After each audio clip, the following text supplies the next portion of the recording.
Right. ఇప్పుడు మనం ఉన్న ఈ ప్లేస్ చూస్తే అందరికి కూడా కాస్తంత ఆశ్చర్యానికి గురి అవకాశం. ఎందుకంటే ఇటీవల మనం అసెంబ్లీలో కూడా చూసాము, వైసీపీ నేతలు కొంతమంది చంద్రబాబును తీవ్ర స్థాయిలో విమర్శించారు. ఆయన ఒక రాజకీయ టూరిస్టు, ఏదో అప్పుడప్పుడు వచ్చిపోతుంటారు, ఆయనకు సొంత నియోజకవర్గంలోనే ఇల్లు లేదు, ఇలాంటి విమర్శలు వచ్చిన నేపథ్యంలో ఎలాగైనా సరే తన నియోజకవర్గంలో ఇల్లు కట్టుకోవాలని దాదాపు 2 ఎకరాల స్థలాన్ని ఆయన కొనుగోలు చేశారు.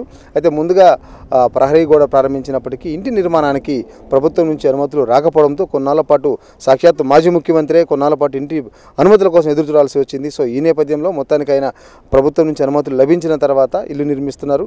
తొందరలో కుప్పం ప్రజలకైనా ఇక్కడే అందుబాటులో ఉండబోతున్నారు.